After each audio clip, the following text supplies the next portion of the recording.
Dear students, while during the part one, we were talking about what clefts are and what can be their effects upon the development of children. And we talked about the psychological effects, the speech effects, the swallowing effects, nutritional compromises, hearing losses, इन तमाम चीज़ों के बारे में हमने जिक्र किया था. There is much more to it, लेकिन हम अपने लेक्चर को कंटिन्यू करते हैं. Let's talk about the voice in detail और वॉइस के बारे में जानने की कोशिश करते हैं कि क्लेफ्ट से रिलेटेड जो वॉइस के इफेक्ट्स हैं वो कौन कौन से होते हैं जो कि आपको कम्युनिकेशन में नजर आएंगे. So as told you previously कि कम्युनिकेशन के लिए ज़रूरी है कि हमारा जो आर्टिकुलेटरी सिस्टम है वो अच्छा हो, हमारे यूज़ ऑफ वर्ड्स जो हैं वो अच्छे हों, हमारी जो ओरल नेजल रेजोनेंस है वो अच्छी हो, ताकि हमारी इंटेलिजिबिलिटी जो है वो बेहतर हो. तो कम्युनिकेशन के इन्हीं असूलों को जब हम सामने रखते हैं तो हम रियलाइज करते हैं कि कम्युनिकेशन और ख़ास तौर पर communication of children with cleft palate it is severely affected in many terms. इसमें सबसे जो इम्पोर्टेंट चीज़ वो अफेक्ट होती है उनकी आर्टिकुलेशन अफेक्ट होती है, क्योंकि उनके जो आर्टिकुलेटर्स हैं वो अपनी जगह पर अवेलेबल नहीं है. उनके टीथ भी कंप्रोमाइज्ड हैं, उनका पैलेट भी कंप्रोमाइज है.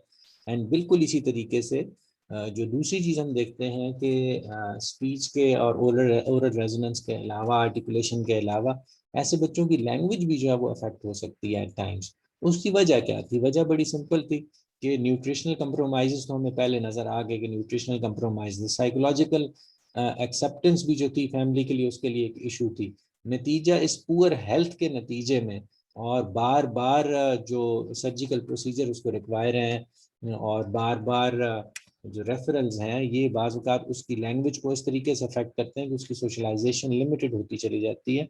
और बार बार सर्जरीज और सूचर्स उसके नतीजे में बच्चे का एक खौफ डेवलप हो जाता है और वो इतने आसानी से आर्टिकुलेशन को डेवलप करने के लिए तैयार नहीं होता. तो लैंग्वेज जो है उसकी मुतासिर हो सकती है. सो अब हम इन्हीं चीज़ों के बारे में आगे डिस्कस करते हैं. See if we can find some solutions for that. So there we are. Resonance disorders, चूंकि हमारा प्राइमरी कंसर्न ही था कि हम रेजोनेंस डिसऑर्डर्स के बारे में जान सकें. सो रेजोनेंस डिसऑर्डर के अंदर ये कुछ 4 किस्म की टाइप्स आपको नजर आ रही हैं. सो एक को हाइपर नज़ैलिटी कहा जाता है, when the perception of the nasality is more than usual, hypernasality. nasal air emission, when you can very significantly point out कि जी नाक से भी एयर रिलीज होती है as somebody talks, nasal emission. Hyponasality and denasality, इनके बरक्स बाज औक़ात आवाज़ जो है वो हाइपोनेजल होती है और जिसके अंदर जो रिक्वायर्ड रेजोनेंस है वो भी नहीं होती. ये भी एक रेजोनेंस डिसऑर्डर है. तो रेजोनेंस डिसऑर्डर 2 किस्म के होंगे, एक हाइपरनेजैलिटी होगी, एक हाइपोनेजैलिटी होगी. देन ऑफ कोर्स एक और भी रेजोनेंस डिसऑर्डर जिसको कल्डी सैक रेजोनेंस कहा जाता है. इसके अंदर होता यह है कि आवाज़ रेजोनेट तो करती है नाक में, लेकिन वो नाक से डिलीवर नहीं होती बल्कि डिलीवर ओरली ही होती है. यानी कि उसकी डिलीवरेंस ओरल होती है, नाक रेजोनेट करने के लिए तैयार है, लेकिन नाक से बच्चा जो है वो प्रोड्यूस नहीं करता बल्कि प्रोड्यूस ओरल ही करता है. नेजल साउंड को तो नाक से ही रिलीज करना था ना, लेकिन ये वाला बच्चा जो है ये नाक से रिलीज नहीं कर रहा बल्कि नाक में वाइब्रेशन तो करता है, नाक में रेजोनेशन तो करता है, लेकिन उसके बाद आर्टिकुलेशन जो है अगेन वो अपनी ओरल ही करता है. सो ये भी एक रेजोनेंस डिसऑर्डर की टाइप है. तो आगे देखते हैं. हाइपरनेजैलिटी, an excessive amount of perceived nasal resonance, oral and nasal cavities are joined in speech, particularly noticeable on vowels. तो याद रख लीजिए कि vowels are oral sounds. उसके अलावा कॉन्सोनेंट्स के अंदर भी 2 टाइप्स हमने पढ़ी थी कि कुछ कॉन्सोनेंट्स ओरल थे, कुछ नेजल थे. सो ओरल हो या नेजल हो, इसमें बड़ा डिसाइसिव एलिमेंट था सॉफ्ट पैलेट का.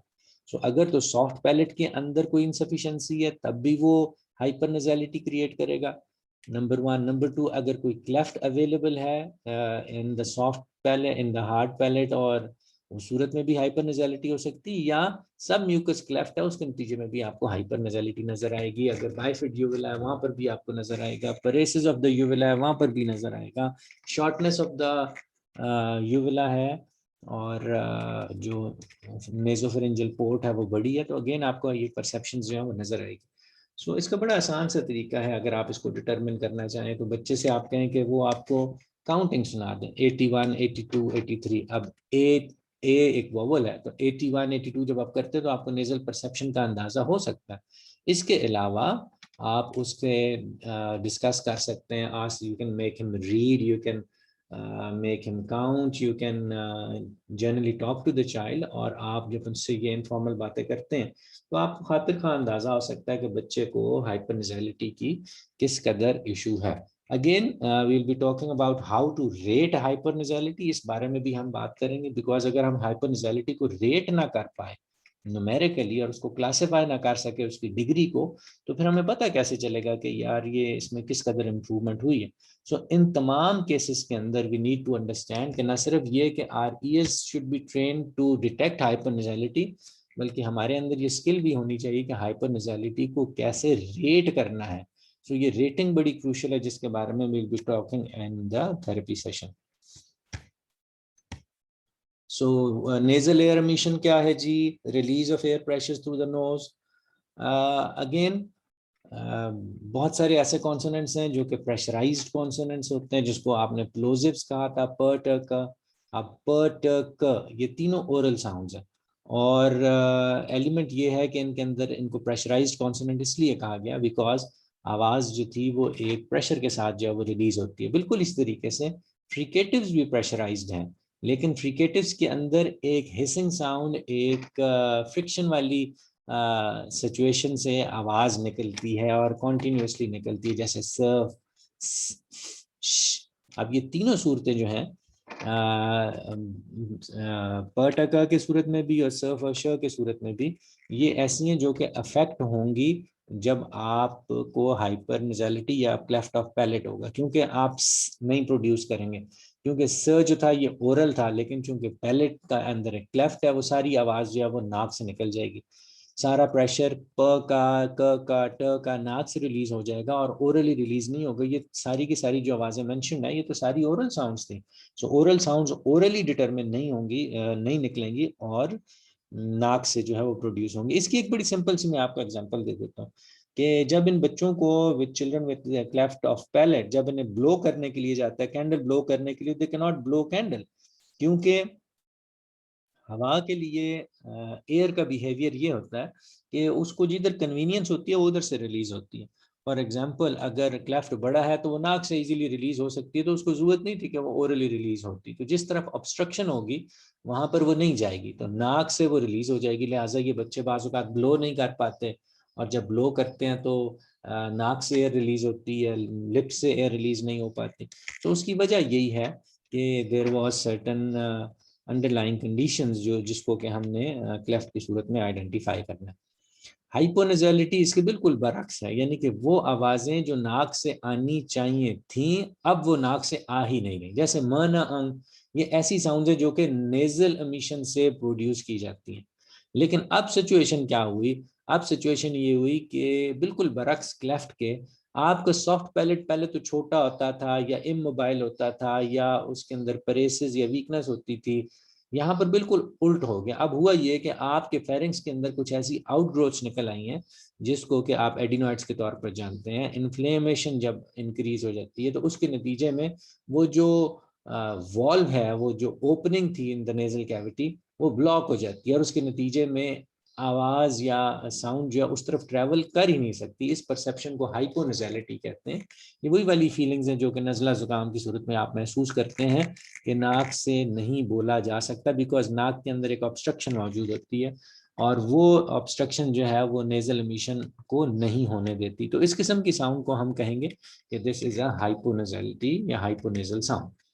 डीनेजेलिटी, complete blockage in the nasal package affects the nasal consonants माना। और डीनेजेलिटी भी बिल्कुल इसकी तरीके से है कि आप आवाज नाक में लेकर जा ही नहीं सक रहे, और साउंड जो थी वो डी नेजल है। म न अंग के बजाय आप ब, ड और ग बोलना शुरू करते हैं। म को सब्स्टिट्यूट कर देते हैं ब के साथ, यानी कि मून को कहते हैं बून, नोज को कहते हैं डोज, और इंग को कहते हैं इड। लिहाजा आप ये देखें कि म न अंग की जगह पर दूसरे कॉन्सोनेंट बोले जाते हैं। लगता है ऐसे है कि जैसे आर्टिकुलेशन एरर है, लेकिन आर्टिकुलेशन एरर हम इसको नहीं लेंगे, बिकॉज इशू जो है वो एक फंक्शनल लेवल का है। अगर हम उस फंक्शनैलिटी को इम्प्रूव कर लें तो जैसे ही आपका नज़ला ज़ुकाम ठीक होता है, माना अंग ठीक हो जाता है। बिल्कुल इसी तरीके से एडिनॉइड्स को रिमूव कर दें, आपकी आवाज में बेहतर हो सकती है, या कोई रिपेयर कर दें क्लेफ्ट छोटा मोटा अगर है तो उसके नतीजे में भी आपकी डीनेजैलिटी खत्म हो सकती है। एक और रेजोनेंस जिसका जिक्र किया था आपसे वो थी कल de sac resonance. Cul de sac, सो ये हाइपोनेजैलिटी की एक वेरिएशन है, ये हाइपोनेजैलिटी की वेरिएशन है, मिलती जुलती हाइपोनेजैलिटीज है।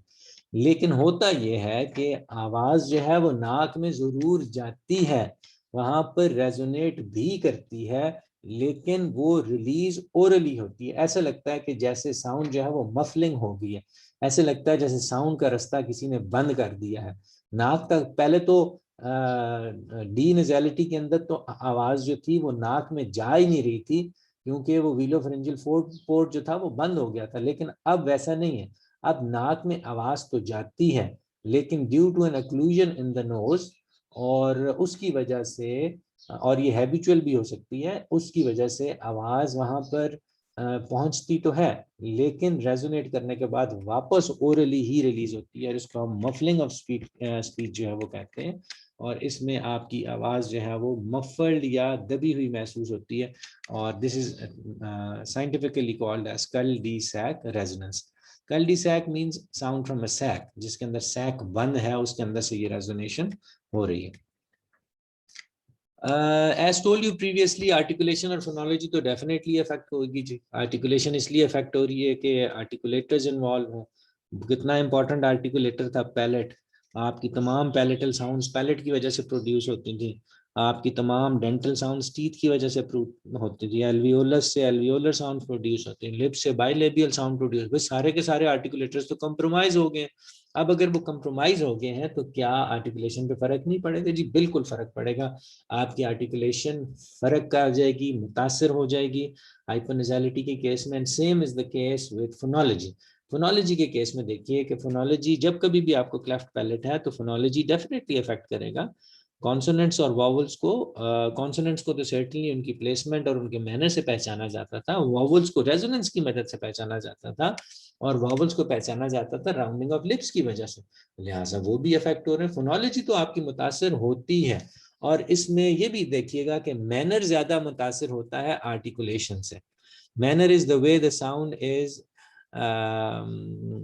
the sound comes out of the cavities, so इसको मैनर कहा जाता था। तो ये जो मैनर था ये ज्यादा सीरियसली इफेक्ट होता है आर्टिकुलेशन से।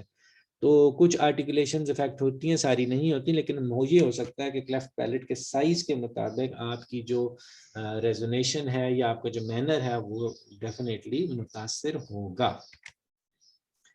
कंपनसेटरी आर्टिकुलेशन एरर्स बड़ा अच्छा एक कॉन्सेप्ट है, दिस इज कॉल्ड कंपनसेशन। अब होता यह है कि एक बच्चा जिसने के ट बोलना था या ल बोलना था, लेकिन अब मसला ये है कि उसके एल्वियोलर रिज ही नहीं है सामने से। सो अब वो जुबान को किस जगह पर प्लेस करे, लिहाजा वो जुबान को आगे लगाने के बजाय साइड पे लगा लेता। फॉर एग्जाम्पल ट या ड या ल या न बोलते वक्त वो जरूरी नहीं है कि जबान को गम्स के साथ ही टच करेगा, बल्कि वो क्या करेगा, अपने जॉज के साथ टच कर लेगा राइट या लेफ्ट पे, क्योंकि राइट या लेफ्ट पे तो उसके दांत थे, उनको वो कहेगा शा या। लिहाजा अब उसको कहते हैं लेटरल प्रोडक्शन ऑफ ट साउंड, लेटरल प्रोडक्शन ऑफ ल साउंड। सो ये इसको कहते हैं कंपनसेटरी आर्टिकुलेशन। और बाज़ औक़ात ये हम आर्टिकुलेशन उसको खुद नहीं सिखा रहे होते, बल्कि वो बच्चा जो है वो खुद से हैबिचुअली इन चीज़ों को सीखता चला जाता है ऑटोमेटिक। अच्छा, बाज़ औक़ात ऐसे होता है कि हम ये खुद करा भी सकते हैं, उनको कंपनसेटरी आर्टिकुलेशन सिखा भी सकते हैं, just to make him sound as normal as possible. लिहाजा कंपनसेटरी आर्टिकुलेशन को यूजुअली तो हमारे पास जो क्लाइंट्स आते हैं वो ऑलरेडी कर रहे होते हैं कंपनसेटरी आर्टिकुलेशन, और हम उनको करेक्ट करते हैं। और बाज़ औक़ात वो बच्चा जो बिल्कुल ही साउंड प्रोड्यूस नहीं कर रहा और आपने उसको ट बोलना सिखाना है, तो इट्स अ गुड वे कि आप उसको कंपनसेटरी आर्टिकुलेशन से कुछ ना कुछ नॉर्मल के साथ अप्रोक्सीमेट कर सकते हैं और वो कुछ ना कुछ बोलने का शुरू कर सकता है। सो ये आर्टिकुलेशन एरर्स एक बहुत की फीचर है उन बच्चों के लिए जो कि क्लेफ्ट ऑफ पैलेट के साथ जो है वो पैदा होंगे। ग्लॉटल स्टॉप्स के बारे में देखें, ग्लॉटल स्टॉप्स ऐसी साउंड्स हैं जो कि प्रेशराइज्ड कॉन्सोनेंट हैं, और इनके अंदर जो है वो ग्लॉटिस के नीचे सब ग्लॉटिक प्रेशर बढ़ता है और उसके बाद ये एक प्रेशर से रिलीज होती हैं, जैसे प ब ट ड क ग। ये सारी की सारी साउंड जो हैं वो प्रोड्यूस होती हैं, लेकिन बच्चा प नहीं बोलता बिकॉज मैनर मुख्तलिफ है ना, ब नहीं बोलेगा, ट नहीं बोलेगा।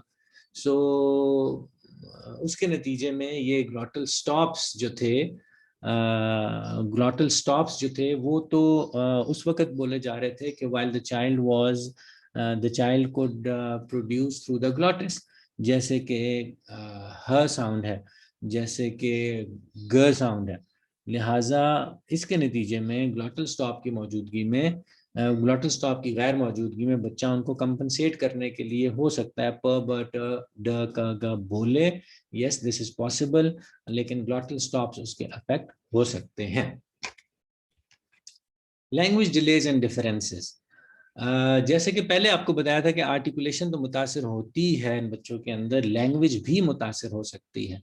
और लैंग्वेज किस कदर मुतासिर होती है, स्लाइड से आपको नजर आएगा कि बच्चे जो कि क्लेफ्ट के साथ पैदा हुए हैं, they have got poor receptive and expressive language.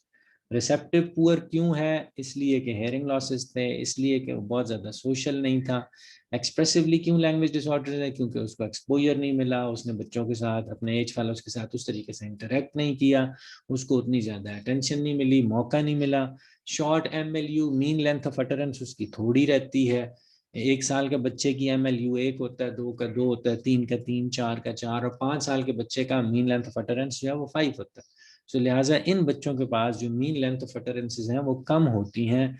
इनके स्ट्रक्चरल कम्प्लेक्सिटी, इनके अल्फाज और इनके जुमले जो है वो कम्प्लेक्सिटी के अंदर जो है वो कम तर होते हैं। यानी कि यूज ऑफ वोकैबुलरी इनकी इतनी अच्छी नहीं है, और वोकैबुलरी कम होने की वजह से इनके स्ट्रक्चर ऑफ सेंटेंस की कॉम्प्लेक्सिटी भी जो है वो कंप्रोमाइज हो सकती है, जिसकी वजह से आपको डिफरेंसेस नजर आते हैं लैंग्वेज के अंदर, आपको डिलेज नजर आते हैं। और ये डिलेज और डिफरेंसेस जो है बच्चे की, अगेन जब ये हो जाएगा उसको, तो उसके बाद जब the child progresses towards school, तो यहाँ पर उसकी लैंग्वेज और उसको अफेक्ट करेगी, बिकॉज उसके पास ड्यू वोकैबुलरी नहीं थी। अब वोकैबुलरी नहीं है तो फिर अगेन वो ओरल सब्जेक्ट्स के अंदर खुसूसन और लैंग्वेज सब्जेक्ट के अंदर भी जो है वो अफेक्ट कर सकता है अपनी एकेडमिक ग्रोथ को।